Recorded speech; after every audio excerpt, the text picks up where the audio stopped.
Hi there and welcome to part 2 of our vidcast on the surveillance society. Well, George Orwell predicted in his novel 1984 that the state would become so obsessed with its own continuance that it would use the technology of the future to surveil its citizens to an unacceptable level. Was he right?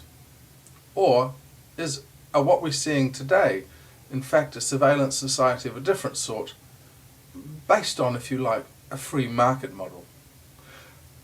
I asked Auckland-based web developer and all-round internet expert Bruce Davis-Goff what he thought of the distinction between the two types of surveillance. Well, certainly the motivation behind both of them is different. One's not essentially more dangerous than the other, although I would probably have more concern about the free market surveillance, simply from the fact that there is some sort of democratic oversight with the government and what it can and can't do. There's laws and there's legislation. It's a new emerging grey area regarding your personal information and what can be done with it and how it can be utilised. I think a really good example is Facebook.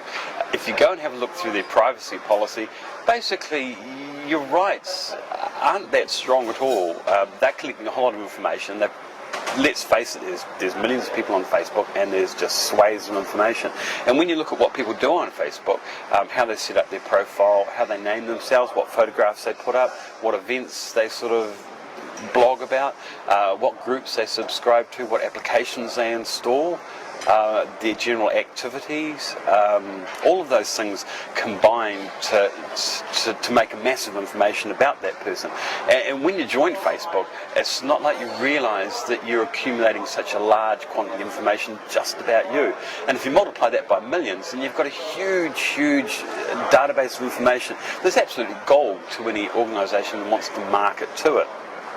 Now my question would be, Facebook has got all this information. What they can and can't do with it is really up to them. If you read their privacy policy, they can pretty much, use it how they will. Yeah, Facebook originated from a bunch of university students who wanted to keep in touch with their mates, and that's very fine and admirable. But if you look at it now, it's a whole lot more than that. So there's a goldmine of information. Do societies need to be aware of the development of these pools of information and their potential future use? How should we be monitoring and perhaps asking our governments to control that? Well, society, yes, but more I think it's an individual thing. People need to be made aware of what information they're putting up there. I mean, certainly you see it a lot with very inexperienced Facebook users. They'll leave their profile wide open to anybody. And this is where the concerns about online predators comes in. If you can go and browse a whole lot of profiles of 12-year-old girls sort of thing, and you're of that sort of nature, then that's not a good thing at all, really. And certainly if you can contact them and make friends requests and start that sort of manipulative grooming process that pedophiles are renowned for, then that's definitely not a good thing at all. Facebook, I believe, has an onus and responsibility to communicate that to people, but effectively it doesn't really, because it's more like, here's the tools, go and play, and educate yourself. The onus is very much on the user to realise that their privacy details are out there, that they've got a responsibility. Safety is one issue. Probably a little bit more concerning is the fact that Facebook information is, in lots of ways, lives forever. When you go and join Facebook, all the information that gathers about you, all the little postings, all the little things, are all sort of compiled against your profile. Now, if you want to commit Facebook suicide, and this has become a little bit sort of de rigueur lately, basically you've got to go through and delete every single one of those things on your profile, every game, every application, every communication, every posting, all of them have to be deleted before you can deactivate your profile. Now, if you want to actually delete your profile, you've got to send an email to Facebook themselves requesting that your profile's deleted, and then they may or may not delete it depending on how thoroughly you've done your job. People have found a few hacks for this. For example, you can orphan your information by basically doing a bit of an email address scam. You change your email address to one thing and then create a new account, put the email address on that, bloody. It's online if anybody's interested in finding out how to do it. That effectively orphans your information, but it doesn't get rid of it. Even that doesn't get rid of it. Even that doesn't get rid of it. And the concern is that, 20 years down the track, when you're applying for a high position, public office perhaps, someone's going to look at your Facebook profile and see these interesting things of you getting pissed and, doing wild things at a party when you were 20 or something. I mean, that's a fairly loose example. But it's not a good look, is it? It's certainly not a good look, and I think a lot of people are realising that now, that you've got to be fairly circumspect about what information you put on there. It's also, you've got to look at the motivation of why you're putting that information up there. Why do you want to share the fact that you've had boozy parties at your house the last 3 weeks? Perhaps when you're a young person, that sort of thing is cool, because all your friends look and go, wow, what a wild life that guy has. There's an element of trophy about it. Yeah. With wider reference to today's instant and global communications, are our lives becoming less and less private, and should we be concerned about that? I think it's inevitable. The information's always going to be gathered, and we're in a world of where information's being integrated, where systems are being integrated, where one bit of information can now be related to another. The government does it routinely with things like IRD and social welfare. They all share information. I mean, there's practical purposes to that, but that's on a governmental level.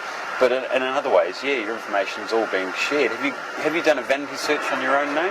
Oh, I never Google myself, Bruce. Google yourself, see what you find. It's always interesting. Yeah. I've found things that I did a little extra roll in Hercules, and for some reason there's quite a few German sites which actually list my name. My character was called Carpathian Man. It didn't even have a name, for God's sake. But there it is. So you can see, if you go and Google me, you can see that all the things I've done. I've written for NetGuide. I've been on a TV show. I've written for this magazine and that magazine. I sometimes wonder if this absolute plethora of information that we can gather about anybody and everything, and in some ways devalues it, because there's absolutely so much you can find out. I could go and find out a whole lot of stuff about you,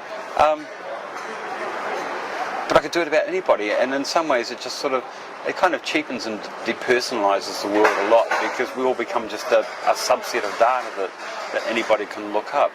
I think that's one thing about Facebook, as I discovered, was I put all these applications in, I played all these games, joined all these groups, and in short order had hundreds and hundreds of friends, people who I'd never met before. Of course, there's people I've worked with and people I know, actual real people who I've met in the flesh. But then there was these couple of hundred people that I'd accumulated through Facebook. And when I committed Facebook suicide and shut my account down, I think perhaps one of them was like, oh, where have you gone? Who actually, the rest is I. And so shallow relationships, and the future's a pretty spooky place. I don't know if it's spooky. I've more described it as really interesting. I think basic human nature will out. Eventually things will find a balance. I think we're at a point of phenomenal growth, and I mean that's right across the internet, electronic media, everything. And I believe in periods of sustained, exceptional growth, that weird things happen and you get anomalies, but eventually it will find some sort of balance. Computers may get blindingly fast, but there's still only so much information a human being can take in and process.